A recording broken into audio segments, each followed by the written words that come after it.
Hello friends, welcome to our channel TechStrand. I hope all of you are doing well. In the last video, we talked about the taxability of takeaways and food parcels. Now in this video, the agenda of this video is to make you all aware about the dynamic quick response code, which is required in case of invoicing by the registered person, the categorized registered person, for the invoices issued to the unregistered person.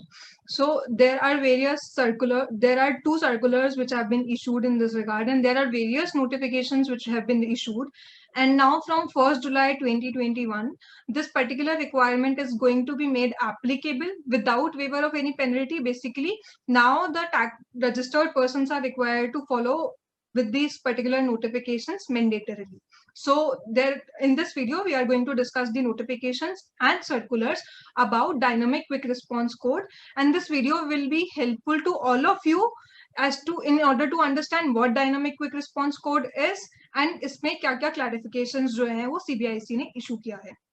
तो इसमें हम पहले notification की बात करते हैं. The first notification which has been issued is notification number 14/2020. And जो rule 46 है वो specifically rule 46 of CGST rules, वो ये बताता है कि किसी भी टैक्स इनवॉइस के ऊपर जो है क्या क्या एलिमेंट्स होने चाहिए. उसी में एक रूल 46 का सब रूल के है, बेसिकली के पॉइंटर है.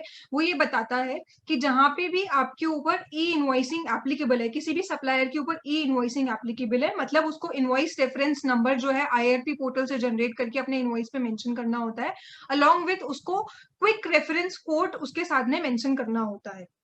तो ये तो बात करता है के पॉइंटर ऑफ रूल 46. अब इसके साथ ही एक there is a sixth proviso to rule 46 जो कि ये बात करता है कि गवर्नमेंट नोटिफाई कर सकती है कि कौन कौन से सप्लायर्स के केस में या कौन सी स्पेसिफाइड सप्लायर्स के केस में जो है आपका डायनामिक क्विक रिस्पॉन्स कोड, जो क्विक रिस्पॉन्स कोड है वो बेसिकली होना चाहिए इनवॉइस के ऊपर. तो इसके इसी रेफरेंस में जो है सबसे पहले नोटिफिकेशन नंबर 72/2019 इशू हुआ था, जिसमें कि जहां पे भी एक रजिस्टर्ड पर्सन जो है वो अनरजिस्टर्ड पर्सन को कोई भी बिलिंग अगर करता है, दैट स्पेसिफाइड रजिस्टर्ड पर्सन जिसका कि एग्रीगेट टर्नओवर जो है 500 करोड़ से अगर ज्यादा है एक फाइनेंशियल ईयर के अंदर, तो उसको उस क्विक रिस्पॉन्स कोड के जो प्रोविजन जो भी ये नोटिफिकेशन था इससे कंप्लाई करने की जरूरत थी. बट उसके अंदर क्विक रिस्पॉन्स कोड और डायनामिक क्विक रिस्पॉन्स कोड दोनों चीजों की बात करी हुई थी. और उसी नोटिफिकेशन नंबर 72/2019 को जो है सुपरसीड करते हुए there is this notification number 14/2020 जो कि आपको स्क्रीन पे विजिबल है. हम इस नोटिफिकेशन के बारे में डिस्कस करना स्टार्ट करते हैं. तो हम सबसे पहले ये देखते हैं कि इस नोटिफिकेशन के अंदर हमें क्या बताया हुआ है. ये 6 प्रोवाइजो टू रूल 46 की पावर्स के साथ में ये इशू हुआ है. और ये कौन से नोटिफिकेशन को इसने सुपरसीड किया है, जिसमें इसने नोटिफिकेशन को जो सुपरसीड किया वो क्या है, नोटिफिकेशन नंबर 72/2019. अभी इसके अंदर ये किसके ऊपर एप्लीकेबल होगा. A registered person whose aggregate turnover in a financial year exceeds 500 crore rupees. जो एग्रीगेट टर्नओवर है वो सेक्शन 2 सबसेक्शन 6 के अंदर डिफाइंड है, और एग्रीगेट टर्नओवर जो है वो इंक्लूड करता है आपका taxable suppliers, exempt suppliers, non taxable suppliers, zero rated suppliers, exports, इन सबको वो इंक्लूड करता है. इसके अलावा इसमें से एक्सक्लूजन क्या क्या होंगे, मतलब किसके ऊपर ये एप्लीकेबल नहीं होगा. एक तो जिनका टर्नओवर 500 करोड़ से कम है उनके ऊपर. इसके अलावा रूल 54 के जो ये सब रूल्स है 2, 3, 4 एंड 4A, इसमें जो जो पर्सन मेंशन्ड है उनके ऊपर एप्लीकेबल नहीं होगा. तो अब इसके अंदर इनमें क्या क्या मेंशन्ड है. इनमें इंश्योरेंस कंपनी मेंशन्ड है, बैंकिंग कंपनी मेंशन्ड है, एनबीएफसीज है, जीटीए है, जो पैसेंजर ट्रांसपोर्ट सर्विसेज सप्लाई करते हैं वो है, एग्जीबिशन एडमिशन टू एग्जीबिशंस और सिनेमाज और फिल्म्स जो है, ये वाले पर्सन जो है मेंशन्ड है. मतलब इनके ऊपर जो है ये डायनामिक क्विक रिस्पॉन्स कोड वाला जो नोटिफिकेशन है वो एप्लीकेबल नहीं होगा. मतलब वो लोग जो भी इनवॉइस इशू करेंगे उनपे उनको डायनामिक क्विक रिस्पॉन्स कोड जो है वो मेंशन करने की जरूरत नहीं है. अभी ये जो रजिस्टर्ड पर्सन है, अनरजिस्टर्ड पर्सन को अगर कोई भी इनवॉइस इशू करते हैं तो उस इनवॉइस के ऊपर डायनामिक क्विक रिस्पॉन्स कोड का होना जरूरी है. इसके साथ ही इस नोटिफिकेशन में एक प्रोवाइजो दिया हुआ है. इस प्रोवाइजो में क्या बोला है, जैसे कि सुपरमार्केट्स होते हैं, बिग बाजार है, वहां पे क्या होता है कि या फिर कोई भी शॉप है वहां पे जो है आपको पेटीएम या फिर गूगल पे या किसी भी यूपीआई आईडी का एक कोड दिखाया जाता है जिसको कि स्कैन करके आप लोग पेमेंट करते हो किसी भी बिल, इनवॉइस या किसी भी सप्लाई के रेफरेंस में. तो इसमें अब यहाँ पर बोला गया है कोई भी रजिस्टर्ड पर्सन जो कि आपको वो क्विक जो डायनामिक क्विक रिस्पॉन्स कोड है जो आपको दिखाता है डिजिटल डिस्प्ले से, उस वाले डिस्प्ले के साथ में अगर आप उस इनवॉइस के ऊपर उसका क्रॉस रेफरेंस अगर मेंशन करते हो तो भी ये माना जाएगा कि आपने जो है डायनामिक क्विक रिस्पॉन्स कोड की बेसिकली जो रिक्वायरमेंट्स है उनको कंप्लाई किया है और उसने वो क्यूआर कोड का जो प्रोविजन है वो कंप्लाई किया है। तो मतलब अगर हम इस नोटिफिकेशन की बात करें तो इस नोटिफिकेशन में दो बातें बोली गई हैं। पहला कि कोई भी रजिस्टर्ड पर्सन अनरजिस्टर्ड पर्सन को अगर कोई भी टैक्स इनवॉइस इशू करता है तो उसके ऊपर डायनामिक क्विक रिस्पॉन्स कोड होना चाहिए। ये किस पे एप्लीकेबल नहीं है? Insurance companies, banking companies, NBFCs, GTA, passenger transportation services वाला, और इसके अलावा एडमिशन टू एग्जीबिशन और सिनेमा वाले के ऊपर एप्लीकेबल नहीं है। अब दूसरा जो है प्रोवाइजो क्या बात करता है? प्रोवाइजो बात करता है कि जहां पे भी आपको ये डायनामिक क्विक रिस्पॉन्स कोड दिखाकर पेमेंट लिया जाता है तो अगर उसका क्रॉस रेफरेंस अगर हम इनवॉइस के ऊपर मेंशन करते हैं तो भी ये माना जाएगा कि क्विक रिस्पॉन्स कोड से जो है कंप्लायंस हो गया है। ये नोटिफिकेशन कब से इफेक्ट में आना था? ये नोटिफिकेशन इफेक्ट में आना था फर्स्ट डे ऑफ अक्टूबर 20 से, लेकिन ये वाला जो नोटिफिकेशन है 71 ने दो चीजें नोटिफिकेशन नंबर 14/2020 में मॉडिफाई करी। हमने जैसे यहाँ पर देखा कि इन अ फाइनेंशियल ईयर यहाँ पे इन्होंने जो है यूज किया हुआ था इन अ फाइनेंशियल ईयर, मतलब किसी एक साल में। अब कौन सा फाइनेंशियल ईयर, इसको लेकर बहुत सारी एम्बिग्विटी थी। तो इसमें जो नोटिफिकेशन नंबर 71 है इसमें ये बताया गया कि इन अ फाइनेंशियल ईयर की जगह any preceding financial year from 17-18 को रिप्लेस कर दिया जाएगा। मतलब आज की डेट में अगर मुझे मेरी रिक्वायरमेंट चेक करनी है कि मेरे ऊपर dynamic quick response code applicable है या नहीं, उसके लिए मुझे मेरे पिछले मतलब 17-18 से लेकर अब तक किसी भी एक साल में अगर मेरा वो टर्नओवर अगर एग्रीगेट टर्नओवर 500 करोड़ से ज्यादा है तो उस वाले केस में मेरे जितने भी B2C इनवॉइसेस हैं उस वाले केस में मुझे डायनामिक क्विक रिस्पॉन्स कोड को मेंशन करना रहेगा। इसके साथ ही इस नोटिफिकेशन कोविड की वजह से बहुत सारे बिजनेसेस की पेस जो है बहुत स्लो हो गई है, तो इसको देखते हुए कि एक नई रिक्वायरमेंट एकदम से बीच में ना आए तो इसका जो डेफरमेंट है 1 दिसंबर 2020 तक किया गया था। Although we are not like completely out of covid wave, but then also मतलब इसको बार बार डिफर करने की बजाय अभी नोटिफिकेशन नंबर 89/2020 लेकर आए जिसमें इन्होंने यहाँ पर बोला कि अगर कोई भी जो इस नोटिफिकेशन से 1 दिसंबर 2020 से अगर कंप्लाई नहीं करता है तो उसके ऊपर हम कोई भी जो है पेनल्टी नहीं लगाएंगे। पेनल्टी कहाँ नहीं लगाएंगे? सेक्शन 125 के अंदर जो जनरल पेनल्टी मेंशन्ड है कि हम एक्ट का कोई भी प्रोविजन अगर कंप्लाई नहीं करते हैं तो उस वाले केस में जो है, और उसके लिए कोई स्पेसिफिक अगर पेनल्टी नहीं दी हुई है तो उसके ऊपर जनरल पेनल्टी लग सकती है। और वो जो पेनल्टी है CGST और SGST एक्ट को मिलाकर टोटल 50,000 रुपीज तक जो है वो एक्सटेंड कर सकती है। तो 50,000 तक की पेनल्टी लग सकती है अगर हमने इस प्रोविजन से कंप्लाई नहीं किया तो। लेकिन इस पेनल्टी को जो है स्पेसिफिकली 89/2020 से वेव कर दिया गया। इस पेनल्टी को वेव कब तक किया गया कि अगर आप 1 अप्रैल 2021 तक अगर इसको फॉलो नहीं करते हो तो भी इस पे कोई पेनल्टी नहीं लगेगी। ऑल्दो जो ये आपका डायनामिक क्विक रिस्पॉन्स कोड का जो प्रोविजन है, जो ये नोटिफिकेशन है, it is already enforced from 1 December 2020। Now coming to the next notification. इस नोटिफिकेशन में जो है 1 डे ऑफ अप्रैल से बढ़ाकर इसकी जो डेट है 1 जुलाई 2021 कर दी गई है। नाउ 1 जुलाई 2021 से जो भी रजिस्टर्ड पर्सन है उनको ये मैंडेटरीली फॉलो करना पड़ेगा। अब इसमें कोई भी जो है आपका पेनल्टी का वेवर नहीं है। तो इसमें क्या किया इन्होंने, 1 डे ऑफ जुलाई तक इसको ले लिया है। अभी हम आते हैं सर्कुलर्स के ऊपर। अब डायनामिक क्विक रिस्पॉन्स कोड को लेकर जो ट्रेड के अंदर है बहुत सारे कंफ्यूजन्स हैं, तो उन कंफ्यूजन्स को लेते हुए अभी कुछ टैक्स पेयर्स ने तो बेसिकली इससे कंप्लाई करना शुरू कर दिया होगा, ऑन अ ट्रायल बेसिस भी स्टार्ट कर दिया होगा, और कुछ जो है वो 1 जुलाई से ही एकदम से स्टार्ट करेंगे। तो इसके लिए जो स्पेसिफिकली अभी तक जो ट्राई किया या जो भी प्रोबेबल जो प्रॉब्लम्स हैं वो आ सकती हैं उसको CBIC के सामने रखा, और उसके लिए कुछ क्लैरिफिकेशन जो है इस सर्कुलर में लेकर आए। अब इस सर्कुलर के अंदर यहाँ पर इन जो 2 पैराग्राफ्स में वही समरी की बात की हुई है जो कि अभी तक हम लोगों ने इस वीडियो में डिस्कस करी है। इसके अलावा अब इसमें क्वेश्चन टू क्वेश्चन क्या क्या क्लैरिफाई किया है वो हम लोग डिस्कस करते हैं। इसमें पहला क्वेश्चन ये है बेसिकली जो आपका ये जो डायनामिक क्विक रिस्पॉन्स है कौन से इनवॉइसेस पे एप्लीकेबल होगा, क्या ये एक्सपोर्ट वाले या इसके ऊपर इसके अंदर क्या क्या डिटेल्स होगी, क्या क्या रिक्वायरमेंट्स है, और क्या ये रिक्वायरमेंट एक्सपोर्ट इनवॉइसेस के ऊपर भी एप्लीकेबल होंगी। तो अभी हम इसमें क्लैरिफिकेशन जो है गवर्नमेंट ने क्या दिया है कि ये उसी रजिस्टर्ड पर्सन के ऊपर एप्लीकेबल है जो कि B2C इनवॉइसेस इशू कर रहा है और जिसका कि एग्रीगेट टर्नओवर 500 करोड़ से ज्यादा है 17-18 से लेकर अब तक किसी भी फाइनेंशियल ईयर में। इसके अलावा इसके अंदर जो है किन किन के ऊपर ये एप्लीकेबल नहीं होगा, तो हमने नोटिफिकेशन डिस्कस करते हुए देखा है कि किस किस के ऊपर एप्लीकेबल नहीं होगा। ये एप्लीकेबल नहीं होगा इंश्योरेंस कंपनी के ऊपर, बैंकिंग कंपनी के ऊपर, फाइनेंशियल इंस्टीट्यूशन या फिर एनबीएफसी के ऊपर, जीटीए के ऊपर। ये हम सब लोगों ने अभी ऊपर डिस्कस किया। इसके अलावा ओआईडीआर के ऊपर भी एप्लीकेबल नहीं होगा। जो भी ओआईडीआर इनवॉइसेस है उनके ऊपर जो है ये स्पेसिफिकली ये नोटिफिकेशन एप्लीकेबल नहीं होगा। Now coming to the next aspect, इसके अलावा इसमें क्या बोला है, एक्सपोर्ट्स के लिए स्पेसिफिकली ये बताया गया है कि एक्सपोर्ट्स वाले केस में जो है आपका हम जो notification invoice reference number generate करने के लिए B2B केसेस में जो इशू हुआ है वो ऑलरेडी एक्सपोर्ट्स के ऊपर भी एप्लीकेबल है। तो जो अगर उस एक्सपोर्ट्स की कैटेगरी में आने की वजह से ये वाला जो है, ऑल्दो वो जो रेसिपिएंट्स है वो रजिस्टर्ड नहीं होते, अनरजिस्टर्ड होते, despite being them unregistered person, then also this particular notification will not apply on those export supplies. Now coming to the next कि क्या क्या पैरामीटर्स जो है वो डायनामिक क्विक रिस्पॉन्स जो कोड है वो कैप्चर करेगा।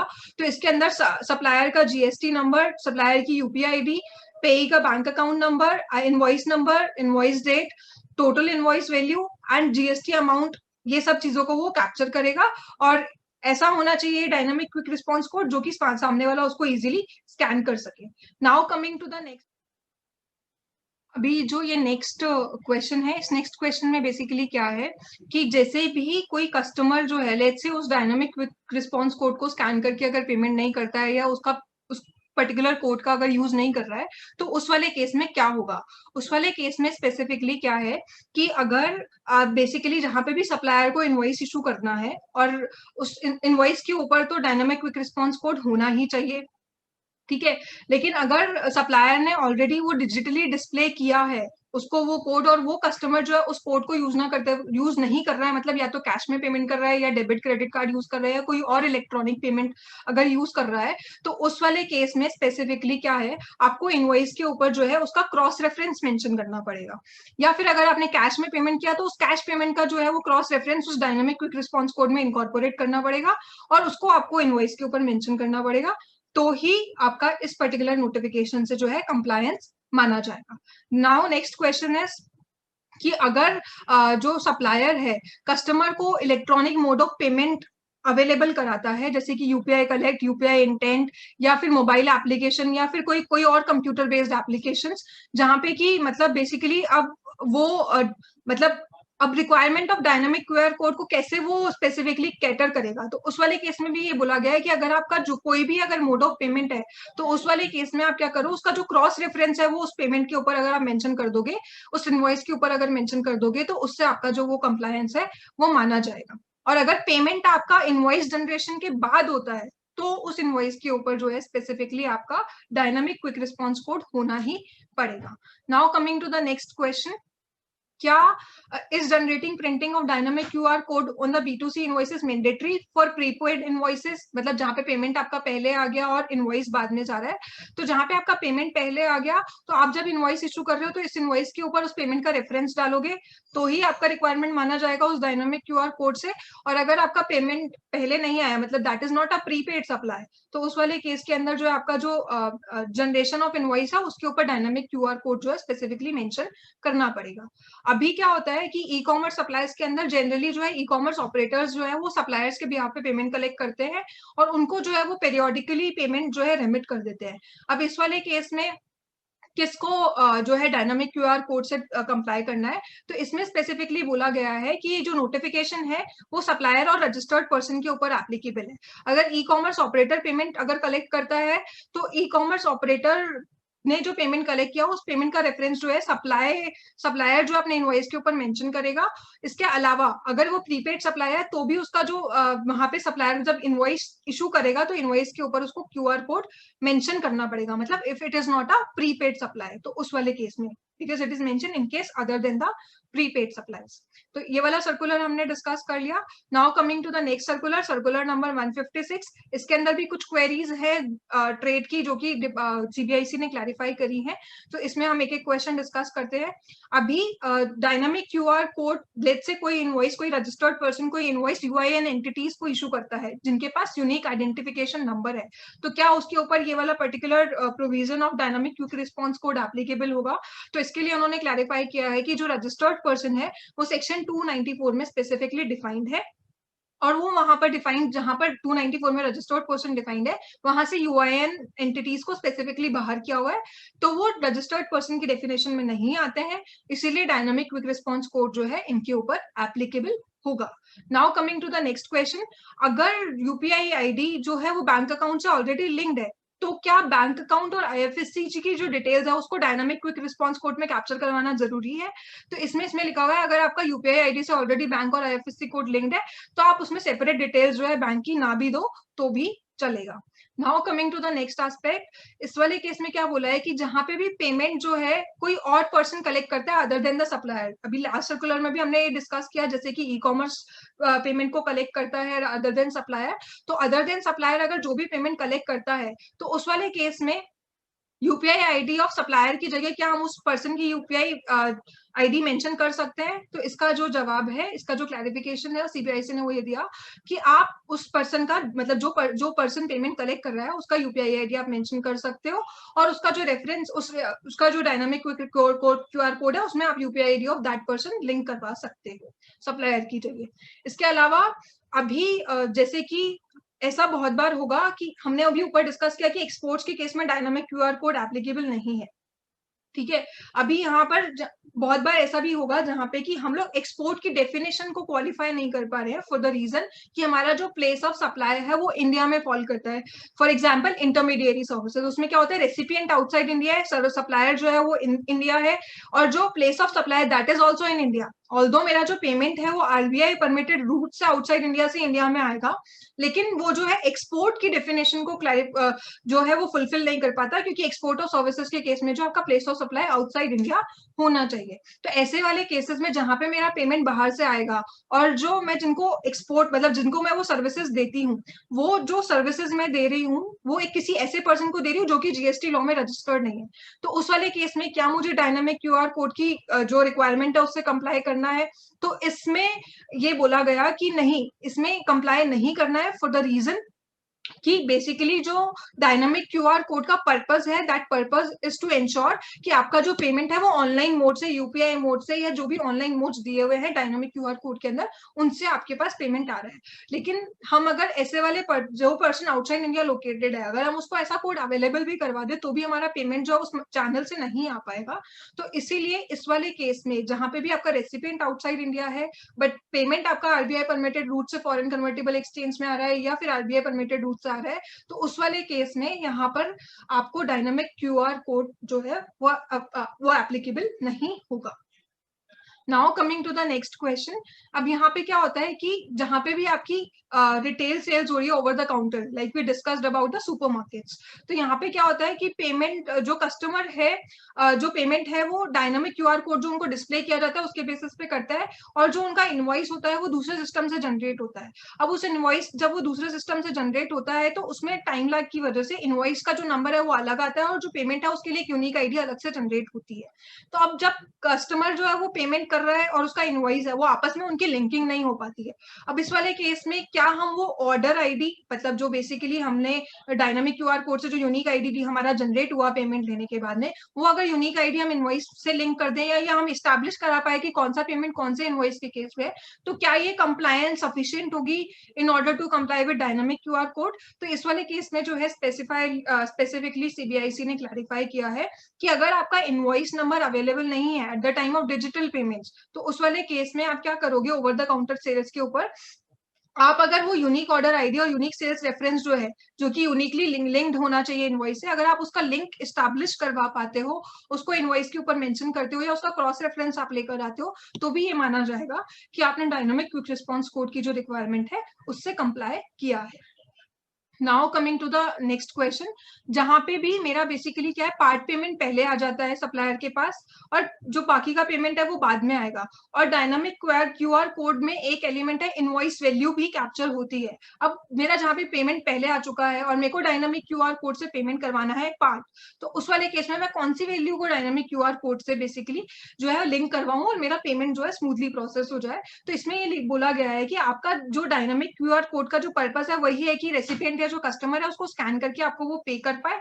तो इसके लिए बेसिकली यहाँ पर आप अगर आपका पार्ट पेमेंट पहले आ चुका है इन फॉर्म ऑफ एडवांस, किसी एडजस्टमेंट की वजह से या किसी डिस्काउंट कूपन की वजह से, तो डायनामिक क्यूआर कोड में only provide only the remaining amount payable by the customer recipient against the invoice in value. मतलब उस वहां पे आप जो है पार्ट पेमेंट भी प्रोवाइड करोगे तो भी कोई इशू नहीं है। The details of the total invoice value along with the details cross reference of the part payment and remaining amount should be provided on the invoice. तो बेसिकली आप वहां पे टोटल इनवॉइस वैल्यू की जगह जो उसका पार्ट पेमेंट आपका बाकी है आप उसको लिंक कर सकते हो। So this is all about dynamic QR code. I hope this video will be helpful to all of you in order to understand what dynamic QR code is, किसके ऊपर ये applicable है, किसके ऊपर ये applicable नहीं है, और इसके रिगार्डिंग जितनी भी क्वेरीज जो है डिपार्टमेंट ने, जो CBIC ने क्लैरिफाई की है, उनके बारे में आपको समझ आया होगा। I hope this video will be helpful to you. अगर आपको ये वीडियो पसंद आए और आपको इसके ऊपर कोई भी क्वेरी हो या आपका कोई भी फीडबैक हो, please put your queries into the comment box. Thank you so much for watching this video.